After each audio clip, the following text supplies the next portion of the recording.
up, everybody? What's up? What's up? Episode 22. 22. Oh, 22. I didn't think we get along that long. 22 episodes. This episode of Boosting Bullshit is presented by Synergy Composite Bodies. That's right. Synergy. Been in business since 2003, building bodies. You've got a Synergy body, right?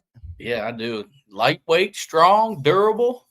Yep. You know, the whole 9 yards. They built me my first pro mod that I built from the ground up, which was my 68 Firebird body called the Warbird. And I think I still love that body style. If I could build a brand new car to this day, that's what it would be, because I'm a Pontiac man. So that's a good looking ride. And they got that latest creation out there, that C7 V3 body out there that everyone's building right now, I think.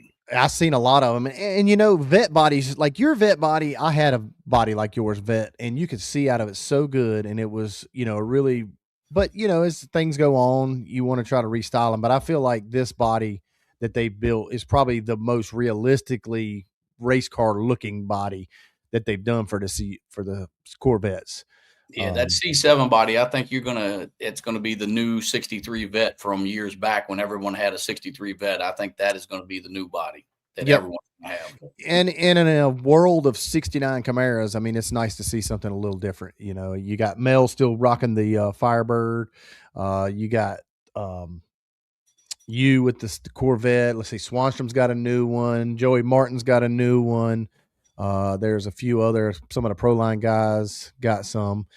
That new body was really sleek looking, and I think I like it. Aero work into that thing, and it's strong. Like I saw some videos of guys standing on it. I mean, you do that to one of my bodies, that thing will be cracked. And today's, we try to get into lightweight stuff, and when you can build it strong and lightweight at the same time, I mean, what else can you ask for? But go see Synergy Composites. If you're building a car, no matter who's building it, Synergy can provide the body for it. Go see them. Like I say, they've been in business since 2003. They built a lot of bodies. They know exactly what needs to go in a race car for strength, durability, and aero. So check out brand new shop they just got going on too. So they can keep up with the production. So they got it going on up there. Yep. So go see them. All right. So we got a lot to cover tonight and a little time to cover it. I guess we need to recap my experience at the Snowbirds. Snowbirds, total dominance. Total domination. That's what everybody's saying. Total domination. And I will be honest with you. I got the Florida monkey off my back. Yeah.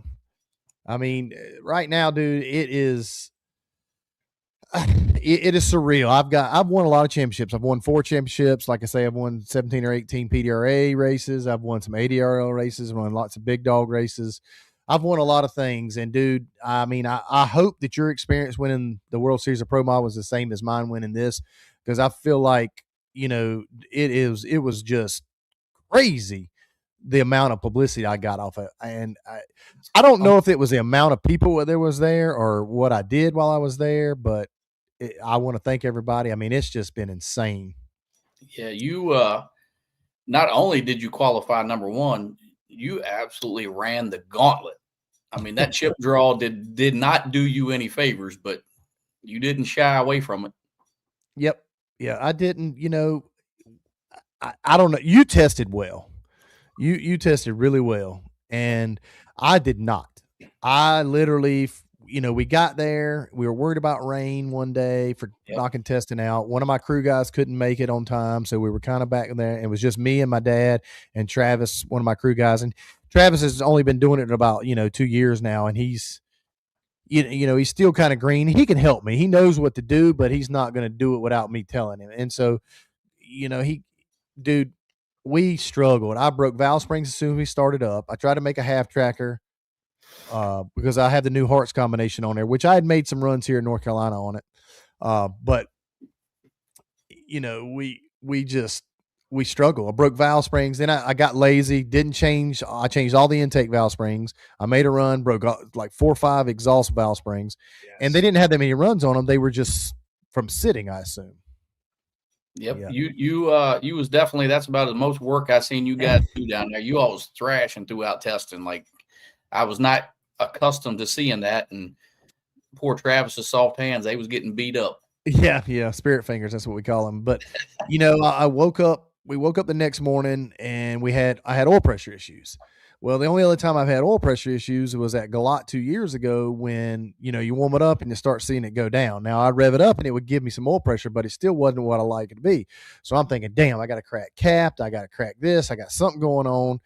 I got to. So I pull the pan down. I torque everything good. Don't see anything. Put it back on. Put fresh oil in it. Crank it up. Still don't really have that good oil pressure. Change sensors, got good oil pressure. Wow. So wasted that. And then, with debuting the new wrap and that was cool. That was cool right there. Yep, it was. And trying to get all the stuff in order. And just along with what goes with Bradenton. I mean, Bradenton is an entity in itself. The return road is old and decrepit, and it's hard to park, and you can't park everybody where you need them to. So you got to kind of spread out, and you kind of got to pick the best parking spot you can if you're in the grass, because you don't want to get flooded if it does rain. And there was a lot of cars there, and it was, John Doc. Where can I get? You can get a Party Time retro T-shirt at lsnasty.com. Go to lsnasty.com and see all the latest gear for Party Time Racing, and along with John Doc Racing and LS Nasty Racing. That perk in. We got to get it in. So anyway, Mickey gave me a new shifter. It's got my gold Party Time on it. I put a bolt in the bottom of it to bolt it up. It was too long. Pushed up on the solenoid, didn't shift. Go against the high side. So what do you got to do? You got to take the oil pan off. You got to retorque the rods, right? You got to make sure you hadn't screwed anything up. So I did that again. Second time the oil pan been off in 2 days. Didn't see any problems. Put the old shifter back in there because I really wasn't sure what happened at the time, because I needed to make some runs. Go up there, and the transmission is broke because I went against the high side and it got stuck between gears. So, yeah, I seen you all push off. I'm not accustomed to seeing you guys do that. No. And I was just frustrated, dude. I was at wit's end. I mean, between the 14-hour ride and all the trouble with parking, and then all the trouble with the valve spring issues and lacking help, and the nasty guys were there, and only a couple of them were there at the time because they had to work and come down, and it just it became work, and it's supposed to be fun. So when you got that many problems, it's a job. Well, then what they do? They moved qualifying up on us. So we knew rain was coming in Sunday, so they moved qualifying up on us. And dude, I had not been on a racetrack at all. Period. Not one way or the other. John tested good. He went 59. Those guys were set up. You had went 59, I think. And with the clocks off, there's so many rumors. I mean, I had heard guys going 56, 7s, 9s. Yep. I mean, here I am just trying to go 61.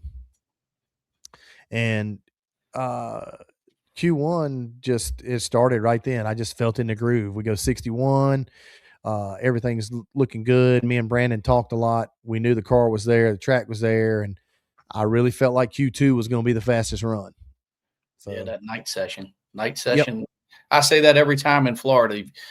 And it's kind of with 80 cars there, depending on where you run in the session. If you don't run early in the session in the morning, you're kind of 1 or 2 numbers behind by the time the end of the session gets there.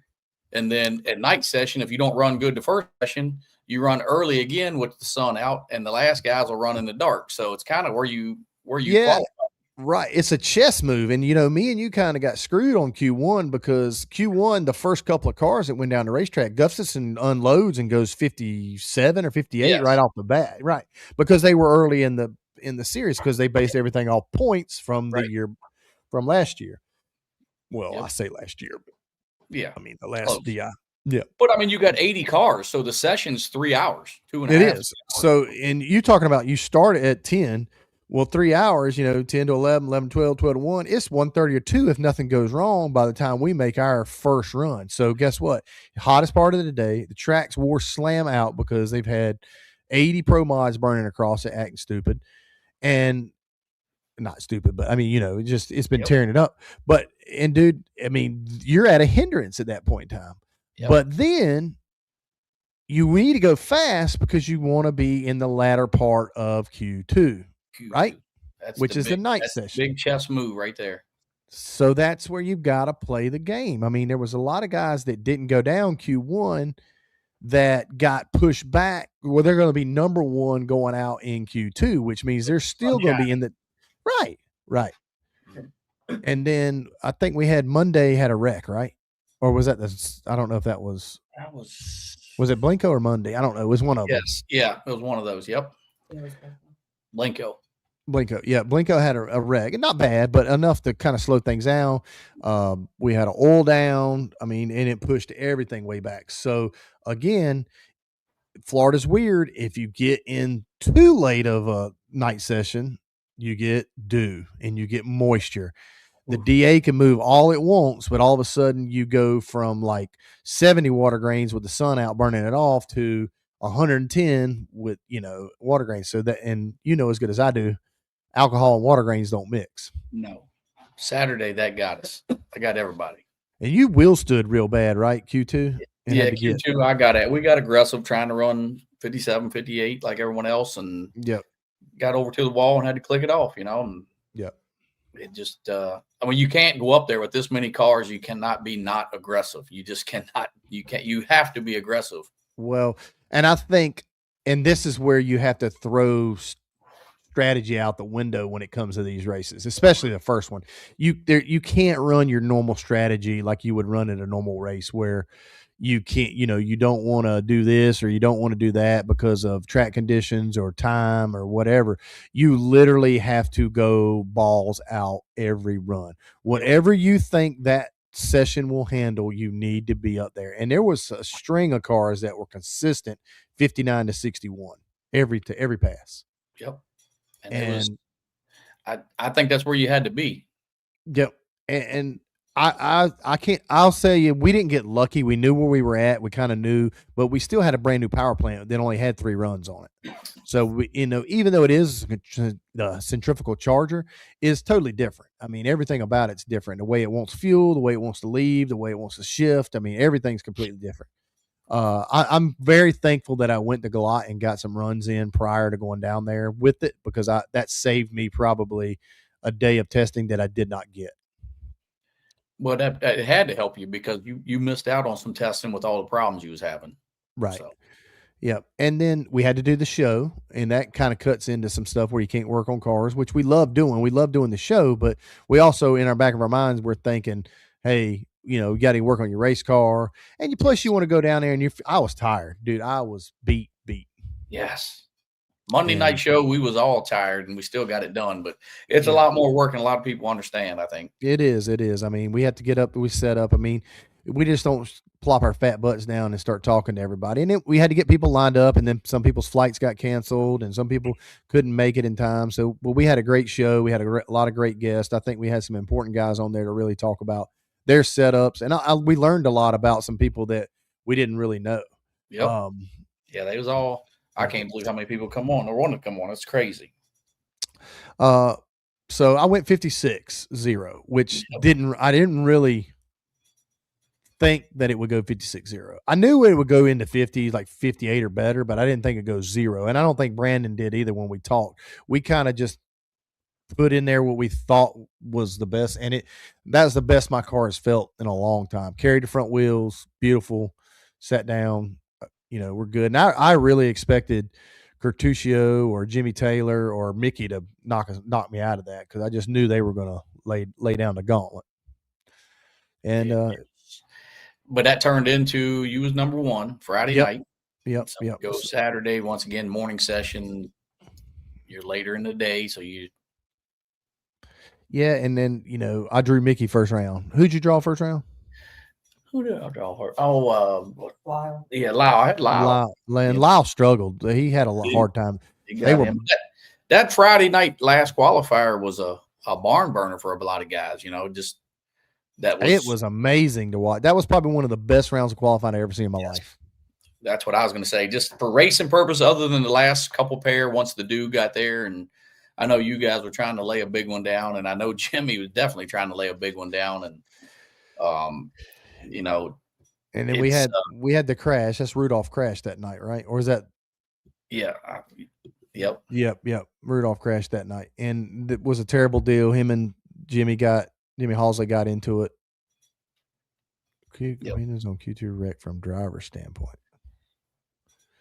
What you talk? Oh, you talking about Jimmy Doc? You talking about okay? I mean, it was a bad deal. Rudolph had a brand new car, and Halsey was really trying to prove a point, and he did. He went 60 flat first. I was standing behind the car when he went 60 flat. So I mean, dude, just any Rudolph. wreck's a bad deal. It is. Rudolph had a brand new car, and it's a late model body style car, and he had ran really good with it, and it moved left on him. He knew he was going to be fast, and he was just trying to stay there. I mean, you've done it 1,000 times. You actually had a little scary moment there. I mean, you kind of got close to the center line, and I did. I think 9 times out of 10 you get away with it, but that one time is when it gets you. Jimmy crosses the center line. Halsey crosses the center line in the air, and I think once he did that, Halsey's kind of thinking, okay, where are the cones at? Let me just kind of get where I need to be. And then he sees him wrecking in front of him, and he had to stay away from him. I don't think either one of them, did what in my opinion, something wrong. I think if Rudolph maybe would have had his shoots out when he crossed the 8th mile, but he had his hands full. You can't put yourself in that situation. If he throws the shoots, it goes We've through. all done it. Yeah, 100%. No. And if you ride the bull long enough, you're going to get buck bite, and you just got to be. I mean, my car moved really hard left in Q4. I mean, like if I'd have kept going, I would have Pac-Man the 330 cone. And I think on a wide racetrack like this, we get accustomed to, driving in and out of the groove a lot. Where on a shorter racetrack, on a narrow racetrack, we don't push it quite as far because you can't. I think a lot of people, whether they're internet people, stand people, whatever, if they haven't been behind the wheel of one of these cars, we've all done it. It can happen to any one of us, and both of those guys are very experienced drivers. So I mean, and I hate it for both of them. You talking about 2 brand new race cars, basically. I mean, Jimmy's is brand new, very little runs on it. I don't think Halsey's was hurt too bad. Maybe front clip, a few things. I mean, nobody wants to have to work on a race car, but and then Jeff's back was pretty bad too, right? Yep. I went down, saw him after we. It was Q2 because that's when I qualified good. Because after they got done doing my proctology exam and tech, I rode up there and talked to him, and he was in the ambulance. And we're a close knit group of guys. All of us are. I mean, there's guys that you love a little more than you like the other one, but I don't want to see anybody have that. But when you have a friend like Jeff, like me, and Jeff really good, you don't want to. I got to see it for myself, and being in the fire department and stuff like that for a long time, I feel like it's, I feel like it's important for me to lay my eyes on a friend. I don't want to hear hearsay. I don't want, I take it back to when Burt Jackson died. We didn't know if he was dead for the longest time, and it was a hard deal, and I've been through it with him and Ronnie. And I've seen a lot of crashes and a lot of people walk away from it, but going down there and laying my eyes on it really helped me mentally. How about that? And he was hurting, and I knew he was, and he wasn't going to go to the doctor, and he knew he was going to. He knew he was supposed to, and I finally said, dude, you got to go. He goes, yeah, I better go. I was like, all right. So he went, and luckily he did because he had some broke vertebrae and some bulging disc. But he had all his safety gear on. That was a nasty crash. That was a very, very one of the worst ones I've ever seen. As far as that's those type of deals, and everybody talks about the opening, but the walls were at the angle they're supposed to be, and all that. It was just like really, really fluke going in there upside down. It was, and going upside down and hitting it in the angle he did. Now, if the opening hadn't been there, I don't think he would have probably been. He may have been as hurt, but I don't think it would have been such a catastrophic. I think the race car would have been tore up just as bad either way. I know a lot of people have been talking about, well, they need the gates like they got at IHRA, and I totally agree with that. Had we be running quarter mile, I think it would be a totally different big issue. But there's been hundreds and hundreds of quarter mile runs there with no issues, but it's all about that one deal. And it's that was just a strange deal. And hey, props to those guys. They built a really good race car. They were precision, and he's here to still talk about it, and that's the main thing. Yep. I mean, when I saw him climb out of it, I felt a lot better. I didn't really get a chance to talk to Jimmy. I think he was more upset than anything just because of the what happened to his new race car. And Halsey's been there. He knows what it feels like. He's just coming off a pretty bad wreck a year ago, so he understands what we take. But I'm glad both of them are okay. Yep. Rudolph, I saw they were cutting the car up today. They feel like they can save some of the car. After they got the body off of it and looked at a few things and what I saw on Facebook, I really feel like it can be saved. Those guys built a hell of a race car. I mean, props to them. But maybe Synergy Composites can hook them up with a body. That's it. There you go. Yep. They take care of him up there, and Jeff's car was really running good too, and obviously Halsey's good. I was looking for Halsey to be a top 10 car, and Jeff, both of those cars was going to be a top 10 car, I think. Yep. And Jeff was running the new Pro Charger F40 version 2, which was really good for them. They felt like they had a horse that could compete. Russell Richards, yeah.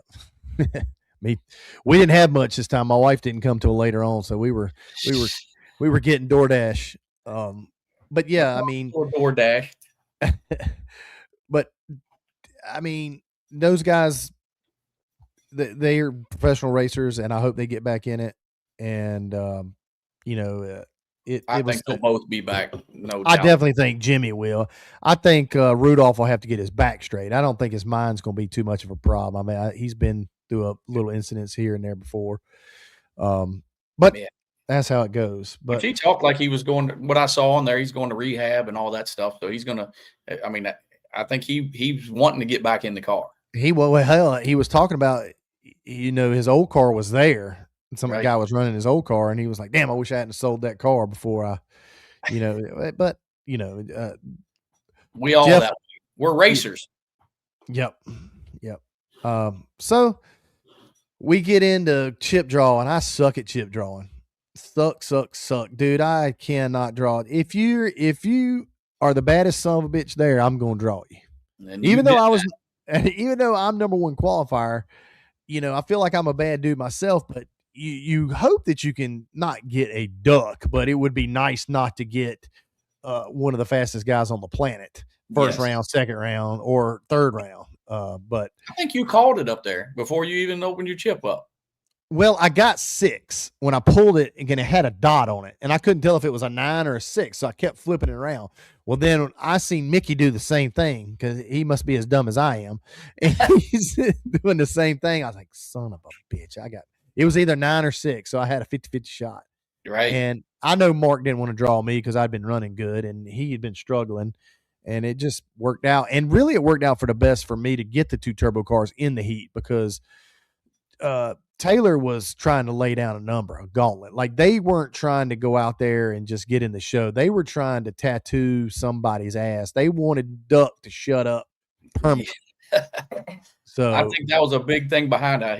They was really trying to prove. I think they was trying to run 52 or 3 myself, but I agree. Hell, the way the car looked like trying to run a 48. Right. But Carl and them guys know what to do, but drawing them in the heat got me an advantage. Mickey hadn't really been down at all good, even in good condition. So then I draw him in the heat. And I was driving good. I mean, I was really on the tree. I don't really particularly care for those NHRA stage bulbs. They kind of, I don't know, they kind of play tricks with me on like when they come on. But I felt like I was driving good. The car was running good. Taylor got some of his private. Yeah, he did. He lost a little out of his pocket, but I think he won the war. Yeah. I mean, and then drawing Jimmy's second. Who'd you get second round? I had a Prego, the man that went all the way to the finals, and they was running good too. And y'all just had a good run, didn't you? No, I went out and shook. We got that right lane, and we hadn't run very good over there, really a lot. And the sun was out, and hey, we just missed it, right? It happens. And like you say, you cannot. I mean, what do? You go out there and you go 65, and that man goes 62. It's the same damn thing as shaking. No different. I wasn't trying to run 65. I can guarantee you that. I didn't think a 63 would win it. I'm sure we was trying to run a 59 or 60 or somewhere in there, Yeah. And it just, if you don't try to run as fast as you think the track, and obviously it wouldn't hold that, and his run did, and that's why he won. So, And that's a new car too. I mean, that was a yep. brand new car. So, we went out there, we ran well. I'm not saying, we ran good. I can't say anything. We qualified in the top 16. Do you feel like you had any pressure on you coming off the World Series win? Well, yeah, you always do. Everyone's got a big X on you, and in that field, that X, I don't know if it even really means much. You look at you guys and all the other guys, right? If you get in there, I think you can win the race. If you can sneak in that field, you can win it. Yeah. I don't know. You guys just, it was your day. You ran you didn't have a single easy round. No, and the car was working good too. And I just, after the week we had, I went out with the boys and we ate and we drank beer and we kind of chilled out. And I kind of got my wife got there. I got my head out of my butt and I got back to business. And business was, number one, we go down there and it's 50,000 winner take all, right? I mean, there ain't you don't get no 300 for first round. There ain't no entry, and we got a lot invested because we've been down there a week. So the only way you can capitalize on anything is to try to make some money, and getting the 5,000 for number one qualifier really helped. Jerry Bickle and them put up that, and that I want to thank them for that. And that helped out a lot. So that kind of took a look, because I figure, okay, my weekend's paid for now. Anything else I make is, a bonus. And I had enough, man. I had been down to 4 in the World Series twice and down to, 8 one time. And I was determined that I was going to get one of these sumbitches one way or the other. Well, you did, and you earned it. I mean, you just ran it right down, I think, everyone's throat. I was really nervous against Randy because Randy's car's been running really good, and Randy's been driving really good. And I know Randy didn't want to draw me as much as I want to draw him, but those guys they've been friends of mine for years, since I was a kid, and I talk to Randy on a daily basis. Running him is never fun. I'm very, very, very, somebody's outside beating the crap out of the dog or something. Running them is hard for me every time, because I do think a lot of him. We talk a lot about racing and life, and I take what he says, for a grain of salt and personal sometimes, because he'll give me a lot of life advice with business and things. And we beating him felt good because I knew he was fast. Yep, so that new car has been very good. Yep, I mean, there was a lot of rounds that just, I think Callie and Callie. Sorry. I did that last time. Callie and who was it? Callie and Murder Nova first round, or Callie and somebody first round. They were like, both of them were 00. Yes, there was a lot of 00 lights, and Ty did lose the round. He went 59-5, and against the lard machine, he went 57. Yeah, I mean, that's a tough draw. I mean, what do you know? They're all tough. I mean, just like me, I thought John and those guys did a hell of a job with what we had. Me and Melanie both ran really, really well, and just, hey, you're running the best in the business, and everybody knows the Snowbirds is Melanie's. She's been known to kick ass there every year. And me and Mel talked about it. We've been coming there for 15 years. Just racing Snowbirds back then, before, when there was 8 cars. And I don't think anybody that, if you qualified in that field of cars, you can't hold your head down. I just really don't. I mean, we made good runs all through qualifying. I know I got a car that can contend. I mean, I don't think anybody got into that show lucky. I don't think nobody had no luck getting into that show. The guys that ran that show, even the alternates that got in, ran their ass off and got in, and that's what kind of that was probably, like I say, not just because I won it and because I was a part of it, but it was probably one of the baddest pro mod shows I'd ever seen, as far as the amount of people, the stands were packed, quality of cars. It was crazy. Yeah, well, you see, like you said, Ty Tutterow, the PDRA world champ, goes out and goes 59 and goes home. I mean, and I think he was 15 on the tree or something. Yeah, I mean, It's crazy. You just got to bring your A game from start to finish at that deal, 100%, and sorry, that's just the way it is. Like you're getting sleepy. I am. You had Like a I long can see that. I don't have to have binoculars to see that. Yeah, what the hell is that shit? Let's see. Look, Jess, you can look on and see what would an 8-car field would have been. Or let's do a 16-car field. 16-car field would have been a 50 what? 9? What's number 16? 60 would have won. 60 with the 1. Yep. You got good eyesight because I can't see it. 60 would have won, and then I was 59.5, and I think I was 14th, I think. 8-car field would have been a 59.3 or 58.3. 58.3, 8-car field. That's crazy. It's just unbelievable if you think about it. Let me tell you how stupid I am. So that Q4 on my car wheel stands and goes off to the left and sets down. I'm thinking, damn it, we were really going to lay down a number. And I see Jimmy Taylor go to there and goes 57.0 at 223. When I pull around the corner, I'm just dag nabbit, darn it, shoot, gee willikers. And they come over there. We're like, well, we're going to do an interview. I'm like, what the hell you want to do an interview for me? He just out-qualified me. She goes, no, he went 57.0. I was like, yeah, but he's going to get me on a mile an hour. He got 223. She said, you went a 56, dummy. I was like, oh, yeah. It was so unbelievable. Even I didn't believe it. Yep. So I believe that. I mean, it's nuts. How do you feel about bringing in alternates? I mean, that's just kind of the way the cookie crumbles when it comes to that stuff. Yeah. I mean, if a guy can't make it, he comes in alternates. I definitely would rather see an alternate come in than I would see a buy one. No buys in that deal. None. Yeah. Well, none of us want to win that way. No. So you run through the 2 baddest turbo cars early on.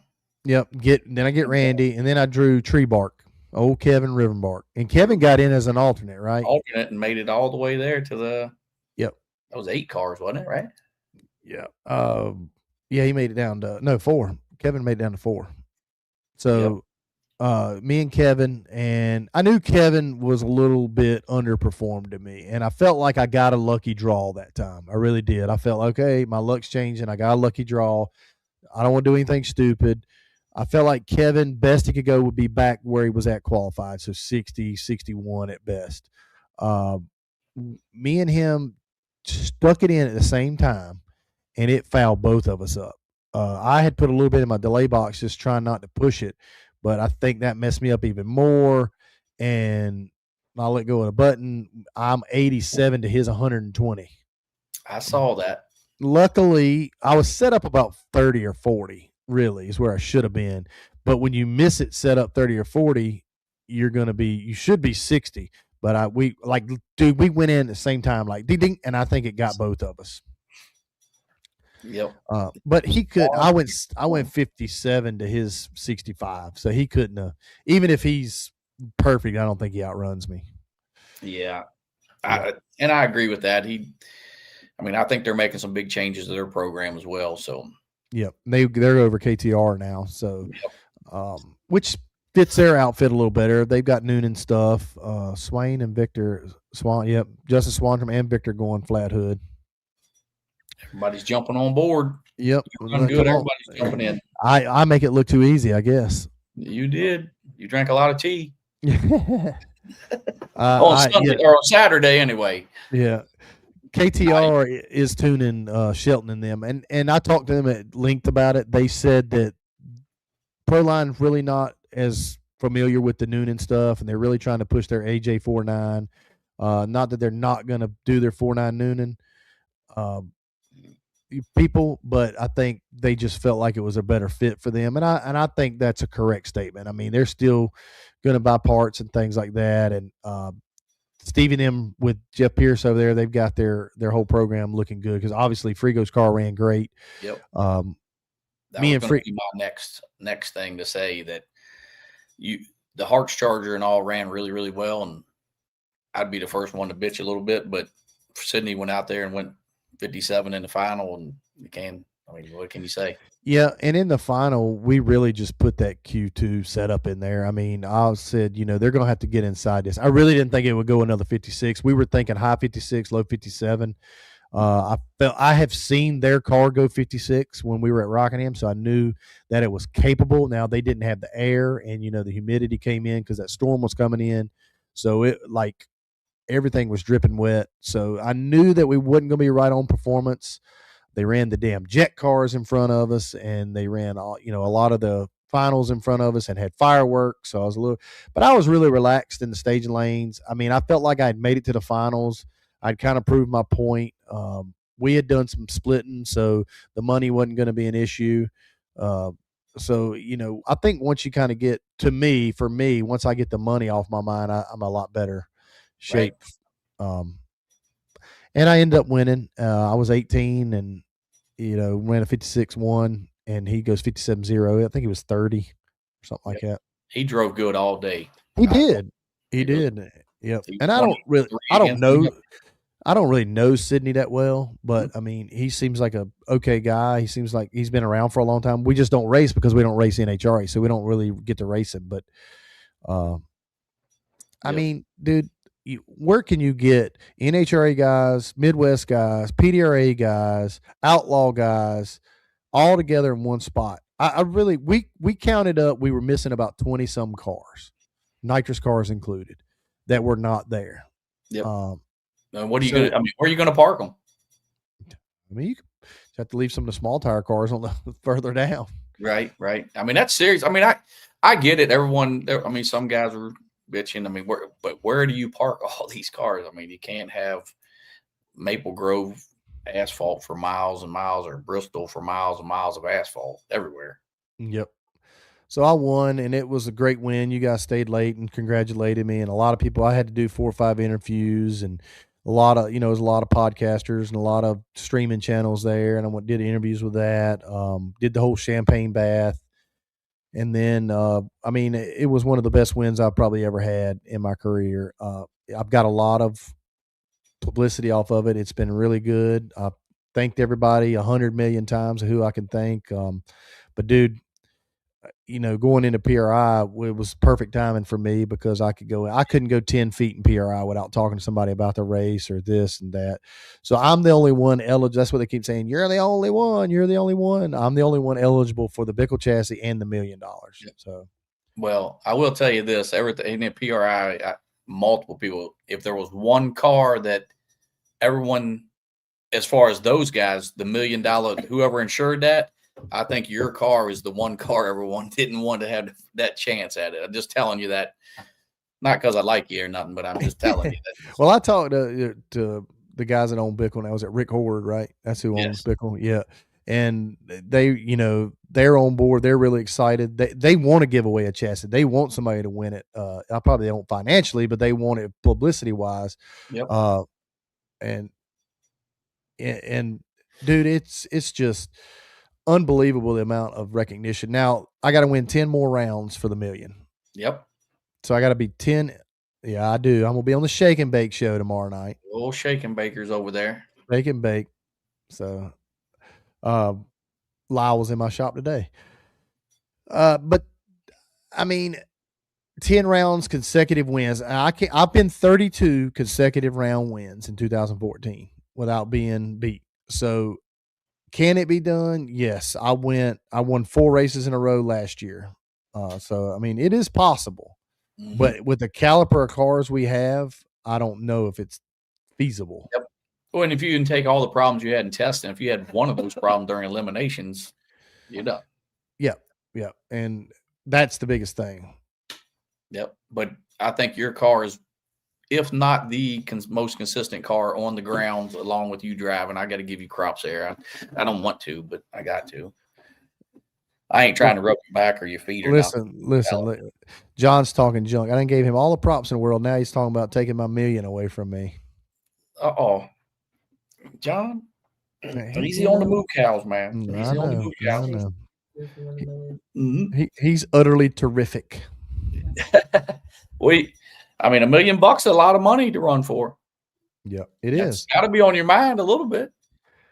It is. I mean, it would be life changing. I mean, you talking about kind of money would be life changing for me. Even the car would be life changing.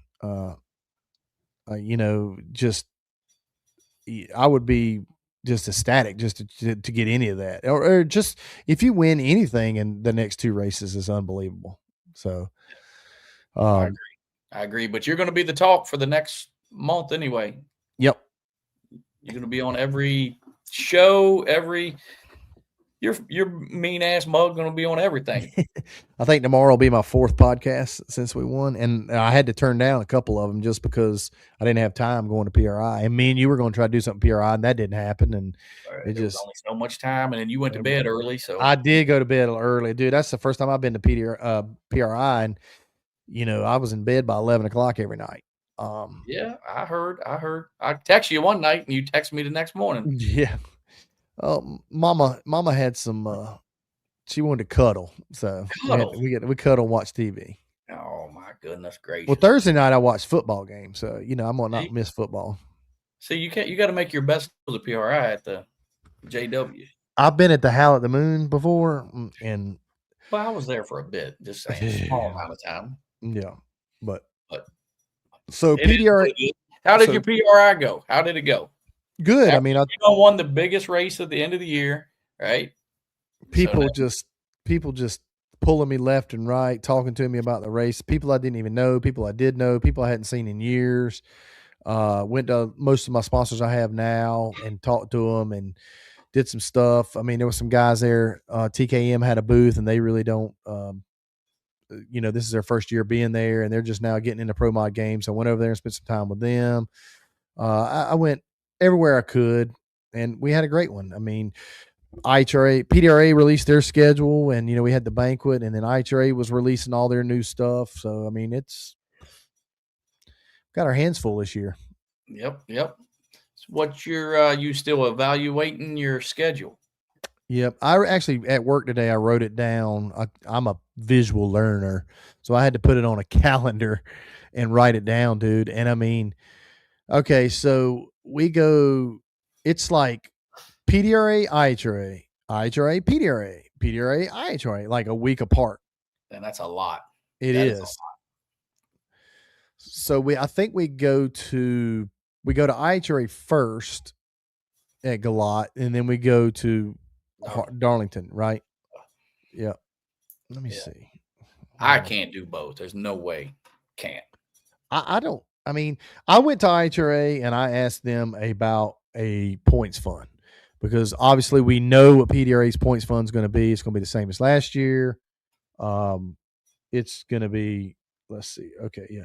So March 19th and 21st, it is Benson IHRA. Yep. So then the very next weekend, you got to be in Darlington for PDRA. Yeah. So you're just going to leave one and drive to the other. You can't work. All right. So then April 9th and 11th is Virginia. Well, then April 16th and 18th is Benson. So the next weekend. You do get a little break in May because you got the 14th and 16th is Empire, but then you got to be in Virginia for PDRA. So it goes like that there's 1 month where it's like there's only one weekend of not racing. So, I mean, I feel like we're street outlaw guys. They're going to drag us all over the world. Yep. They're going to try to capitalize. I mean, we know Pro Mod's the best class out there right now and the most cars, but I think you either got to pick and choose or pick one. And I don't think that's the right move for either one of them. I feel like one of them is going to suffer. Like, I feel like one race will be good. Obviously, IHRA at Galata will be big because it was last time. I think Darlington will be great. But then I think the first 2 months you're not going to see a problem, and then you're going to start seeing some separation. You're going to start seeing the Ohio guys not making the trips because they're going to wait for the Ohio's IHRA stuff coming. I think you're going to see a lot of the Southern guys not go up there. I think you're going to start seeing a trend of separation there, and especially depending on where you're at points-wise in either one. If you go and you do good at one and not the other, then you're more likely to stay. Right. What's Bob's opinion? He wants to race that much? He wants to race that much. He'd be at every one of them. He would be at every one of them every weekend, no matter what. And I mean, number one, it takes money. Number two, it takes work, which he puts in some work, just not a lot. Sound like you're going to lose your whole inheritance if you all race on Yeah, Bullsh. there he is. I'm just saying. That's what it sounds like. My inheritance is way gone. Gone. You're going to. Yeah. So how'd Bob take the win? Oh, he loved every minute of it. He any win's a good win, but winning with him is awesome. He gets very emotional. He takes it very serious. I take it serious to an extent, but we're totally different on some platforms on what we feel like is important sometimes. Right. I still think everyone, I mean, whoever's watching this show, most of them want to see Bob and see his comments, to be honest with you. So I know they was all looking for Bob even after you won. We need to have a segment. What does Bob think? Good point. Yeah. That might be the new take on this deal. Yeah. So yeah, I mean, it's gonna be. I was over at the IHRA booth, and I wanted to know what the points fund was going to be. I wanted them to give me, like, I had heard all these rumors of this. I had heard 100,000. I had heard 250,000. I had heard this. I had heard that. I guess about the time I came over there was about the time the Maple Grove thing was going down, so they were really not paying me much attention. But I did kind of hear some figures. 30 minutes a second. We don't 30 minutes. Bob time is an hour and a half. So what? They still haven't give you a number for you. They gave me a number, and I felt like it was astronomical. I didn't feel like that it would do the sport any good if they paid that for points. I think that, kind of reel it back a little bit and kind of get it in, a blue collar man's world. Like, obviously I want to go out and win as much money as I can. If you put up $1 million and I'll go out there and win it, hey, I'm glad you put up $1 million, but I don't think it does any of us any good when you go out there and it's like catching an 8-pound bass first time you go fishing. Bob in the bullshit show. That's about right. Poor old Bob. Or going and killing a 12-point buck. Right. Blabbing with Bob. That's the truth. Blabbing with Bob. But if they pay that much, you think everyone's going to chase the money? Yep. If they pay the amount that I was told, then I feel like that it will not do anybody any good as far as PDRA goes. And I love PDRA. I'm all about, do I think both of them can improve in what they think then they can do? Yes. I think both of them got a lot of room for improvement. I think both of them are great organizations. I think there's a vision put forth by both of them to do what they think is best for drag racing. I don't want to see either one of them fail. So therefore I feel like they need to really think about what they do before they do it. I don't think this IHRA shooting from the hip kind of thing has been good for a little while, just for press and things like that. But I really think that we've got to look at longevity at some point in time. Tommy and them have got 12 years coming in. I've got a lot of steam. They've got a lot of families that rely on racing with a PDRA. I've heard that IHRA is not going to have junior dragsters, so that's going to cut out some of your family teams that have 2 cars. The rumor is they're not going to have pro nitrous, which cuts out a lot of our friends that can't go racing IHRA, that's fine. I mean, I don't see a problem with not having a class. Yep. We're gonna run PDRA. Yep. And I think for the first couple of months you're going to get a lot of people running both, because the money's at IHRA and you can go run, for 50 grand. And dude, if I win one of those, I just won one. I mean, obviously, it can be a game changer for anybody's program. For sure. I just think Tommy and those guys have really put their heart and soul, and I know they had a chance to sell it, and for whatever reason they didn't. They wanted to keep this deal going, and I mean, what has they not done for Pro Modified? I don't think they haven't done anything. They kept Pro Mod alive when it was dying. When it was dead, it died. When ADRL went under, Pro Mod was dead on the national level. Done. Put a fork in it.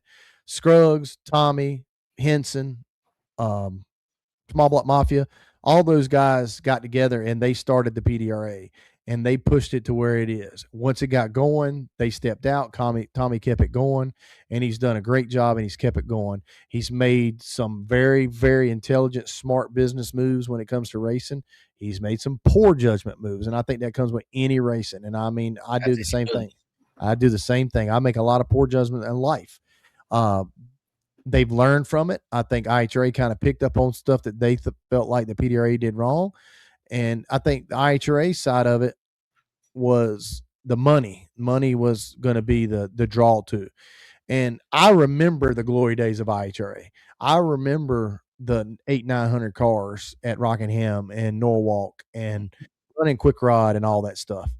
I remember all that. So I think a lot of us are still dreaming about that day that it will come back, and I hope it does. Yep, I agree. And the same way, I just hope they're not throwing a lot of money around and then it just dissipates. That's a lot of other racers think the same thing. You know, guys come into sport and they throw the money, and then boom, next day they're going to whatever horse race. I mean, or whatever yep. I can name 5 big sponsors that came in and dumped not the amount of money this guy's dumping, but have dumped millions of dollars in it, and then just woke up one day and said, "What the hell did I do?" Yep, and that's I think that is a big fear throughout the sport. Yep, and it may not be the true. It may not be that may not happen. Nope.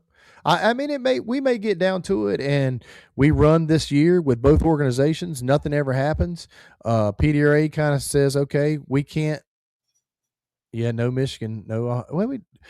Yeah, I mean Bristol will be your closest one. But you know, I think they run this whole year. They get side by side. They don't have any issues. PDRA kind of says, "Okay, you know, enough's enough. Let's just absorb into the IHRA." I don't think it will happen, but it could. And we just have one organization at that point in time. Right. Pro Stock kind of got their bubbles busted because they got one place to race and one place only, and that's IHRA. You know, got to support it. I mean, if they're going to race there, they better be there. Yes, 2 years in a row I've been to the banquet in PDRA, and there's 2 guys standing on the stage for Pro Stock, and that doesn't do. Drinkwater won, you know, and he has nobody up there to support him. So, yeah, it's not.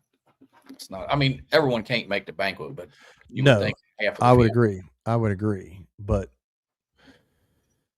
anyway, that's my soapbox for today. And I will go and run IHRA. I'm not going to say I'm not going to run IHRA. And if they're going to pay the big money for the big championship purses with me, with my reputation and winning championships, I'd be crazy not to go run it because I would stand a good chance.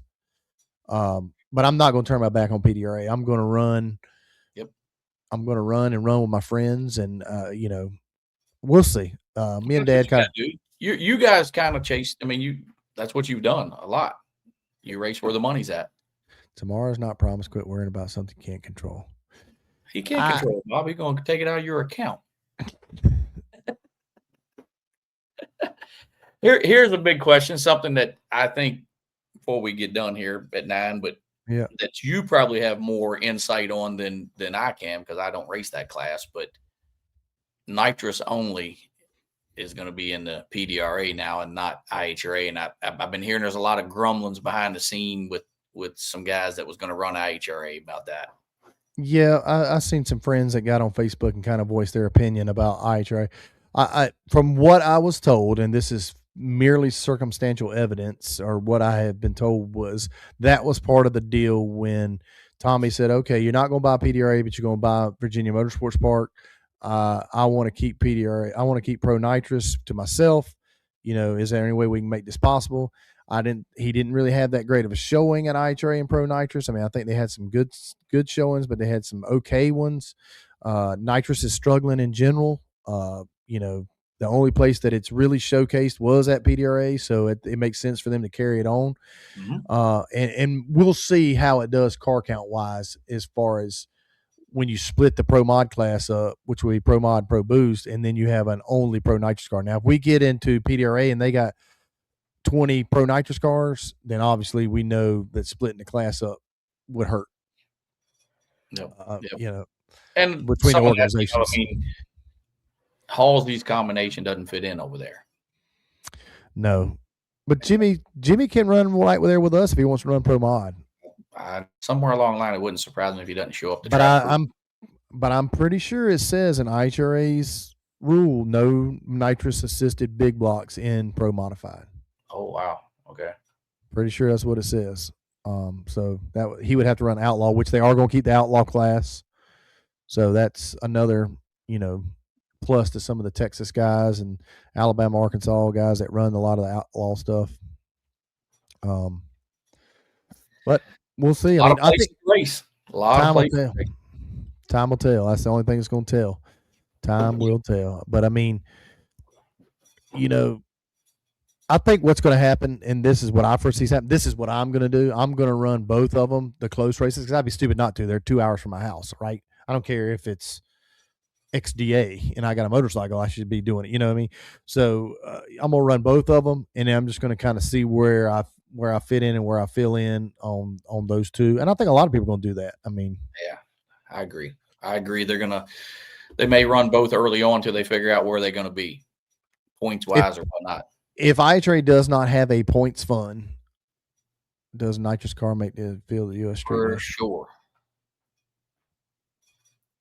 No. Well, if Jimmy's not there, then maybe Jimmy ain't going to be. Jimmy could be there, but. Yeah. I think it's going to, depending on the weather, too. I think it's very weather dependent. If it's good weather, no. Yeah. Like it was 13 this morning here, and it's going to be 60 on Thursday. So that's kind of how Florida is. Right. I don't know. Radio versus the world. Dumb. I ain't running RVW. I have no desire. Unless somebody wants to just put me in a car now, I'd do that, but I ain't going to do mine. Yeah. I mean, the Switzer camp's got a couple. They got Achenbach over there. They got Haney. They got a couple of cars that have the capabilities. It's just a matter if they can put the runs together. Whatever reason, Jimmy's ran really good. I had a great conversation with Haney at PRI. I mean, we normally don't see eye to eye on everything, but we had a great conversation as far as the way drag racing or pro mod racing being diverted in different directions and what's going on and with the whole scope of how it is. I mean, right now he's got his group of guys, and they're going to continue to run Midwest Pro Mod, which is great for them because it gives a lot of those guys that live out west, California, places like that, a place to race. He is paying back. He's been paying $20,000 to win. He's But I think he's putting a big money race together out there. He is putting big money race together, so that's going to throw a little kink in a lot of our travel plans. Appreciate and I mean, as full of shit as I think we think Haney is, he really does care about racing. I think he really does. He made a comment after, you have to go to his Facebook page. I don't know if it's still up or not after leaving, because there was 50 some cars that left Snowbirds that didn't get a chance to race, and they normally do a consolation race, and I don't know why it was off the table, or the Chicago style shootout, but he does look out for the racer, and I give him props for that. Now I don't always agree with what he says sometimes. I mean, I'll be the first one to tell you if I don't agree with he I just think there's so many cars down there. I don't know if you can add anything else to the package down there, and get it done. I think we need to lose some of the, like, I talked with Jimmy Dale. The little gangster thing's pretty cool. I like watching that. I mean, I know they want to keep the local index racing stuff's good.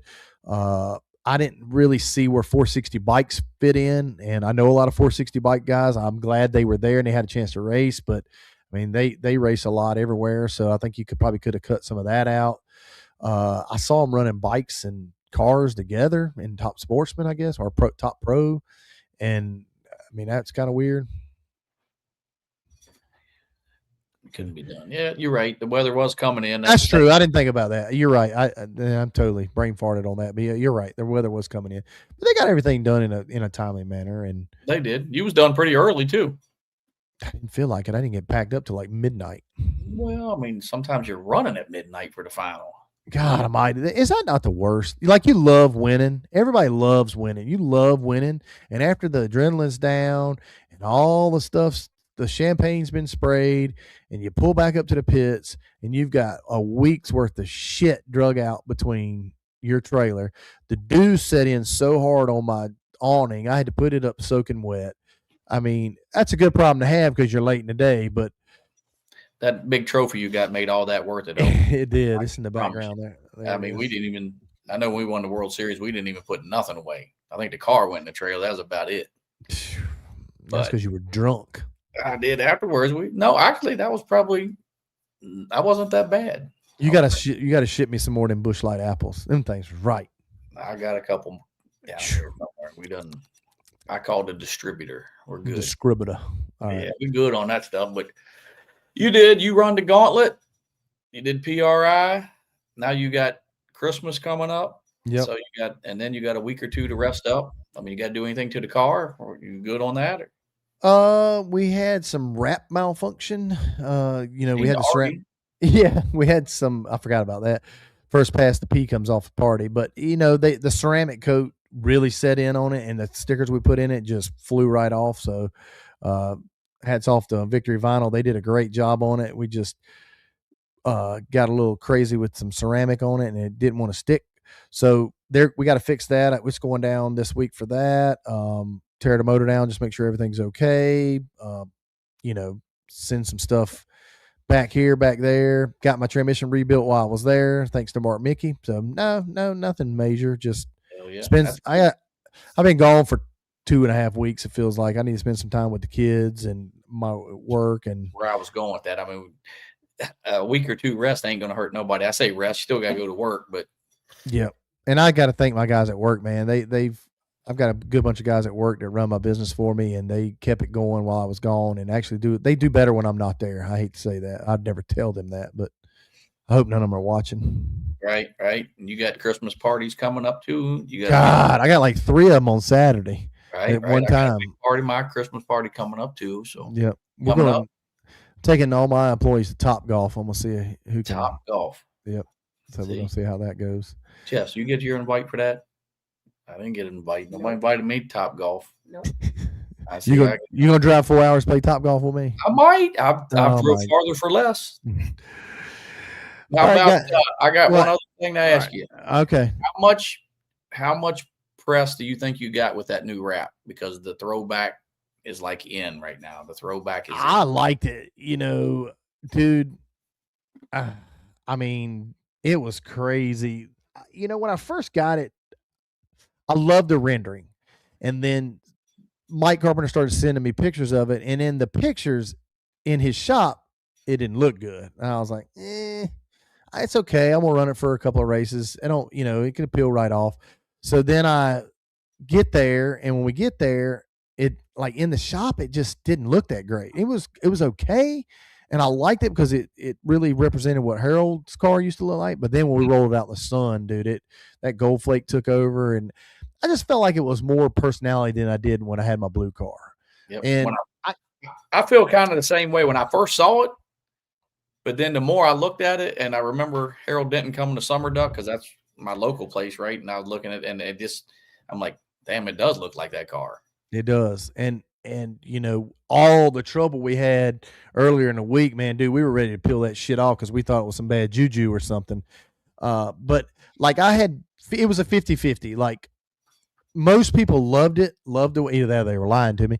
Most people loved it and just thought it was the baddest thing ever, or they liked the blue. But there's so many blue cars. You got Jimmy Taylor's, you got Randy's got 2 of them. I mean, there's just a blue car after blue car after blue car. And I mean, I like the retro shirt deal. Well, you said I wouldn't race. I mean, I liked it. We'll get to that in a second. I like the retro shirt deal. It came out good. The Dentons really loved it. And I like it. I felt like it became part of me. I mean, we're going to go back, and I hope maybe some other guys can do that. I'd love to see, like I know Ty's got a new car coming out. It's red with flames. Tell him to put OnStat on the side for a race. I heard a lot of talk about the retro wrap. A lot. Yep. I'm not being sarcastic to you. I'm just telling you because like I'm telling you, when I first saw it, I'm like, I don't know. I'm just not sure on that. But then as the day went on, I kept thinking back to those Summer Duck days, and it was it's a way for me to give back to Harold, not just Harold, and I don't want to say just Harold, but to give back to the guys that gave to us. Because I feel like I grew up, and I've said this before, I grew up in the prime of Pro Mod. I grew up when it went from an 8-car top sportsman shootout on Friday nights at IHRA to what it has become now, to where it become Johnny Rocca, Tastiasti Monte, Ice Shannon Jenkins, Iceman. I mean, all these guys that paved the way for us. And Tommy Mooney, Barney. I mean, there was just so many of these guys, and the cars had personality, and these guys had personalities, and they raced, they partied, they worked on their cars, and they did this. And I felt like maybe we got away from that. Like maybe we got into the corporate America almost, where you got all these big companies on the side of your car, and the companies pay the bills. So I don't mind putting that on there, and I like that. But I also like, if you look on the side of my car, I've got a lot. Most of them are people that are in our industry that give me sponsorship or product or friends. But also there's companies on there that have nothing to do with racing. They're not corporate America. Carbon Watch Company was on me for 3. And this guy does major watch deals. I mean, who would have thought watches and racing went together? But it does. I've had a yacht company reach out to me. I mean, there's just a lot of these different companies that have reached out to me just because of the diversity that our racing represents. Look at Lyle. Lyle had a lawnmower company. Yes, that was cool. Yeah, I mean, the guys that are sitting in their stands are the guys that are going to buy right lawnmowers. That's kind of the way it goes.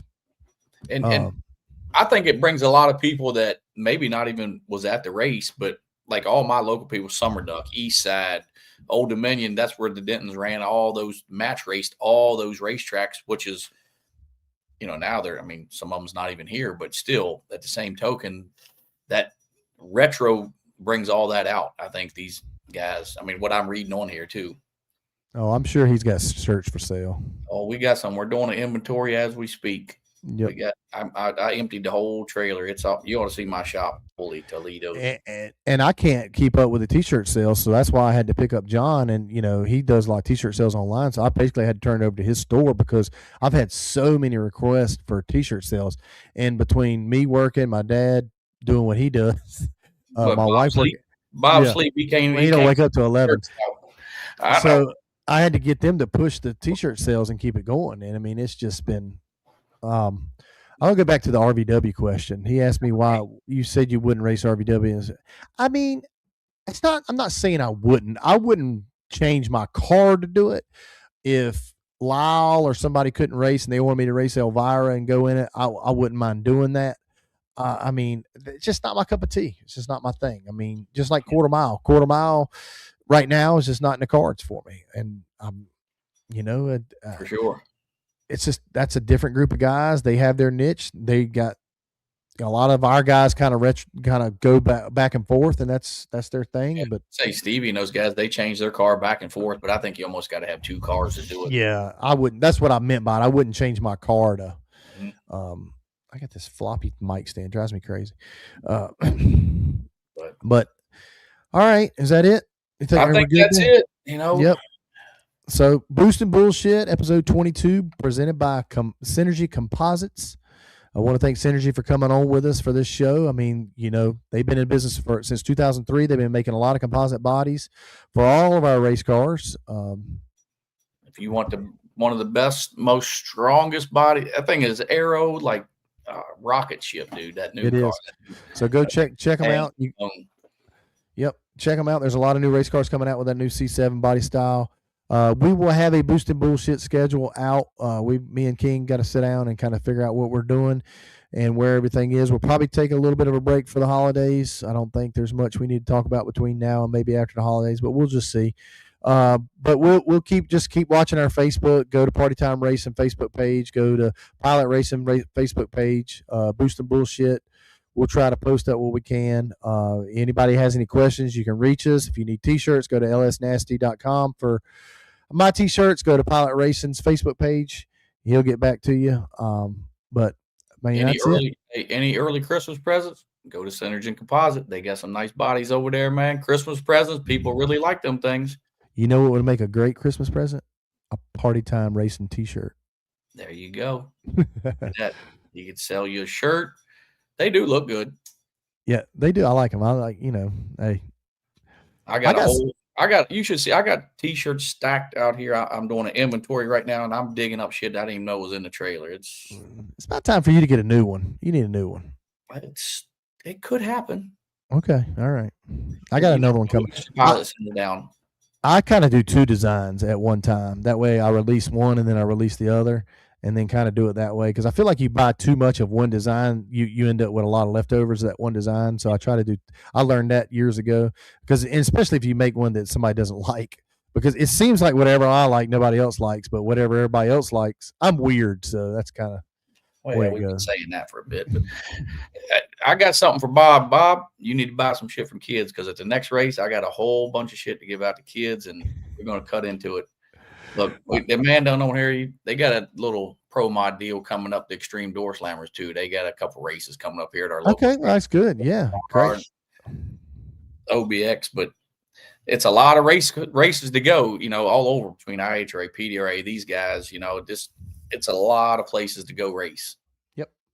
So, all right, guys. Well, we'll see you next time. Stay tuned and boost the bullshit. Happy holidays. Yep. Happy holidays. He's going to sing to everybody. All right, guys. See you next time. All right, Pro. We're out.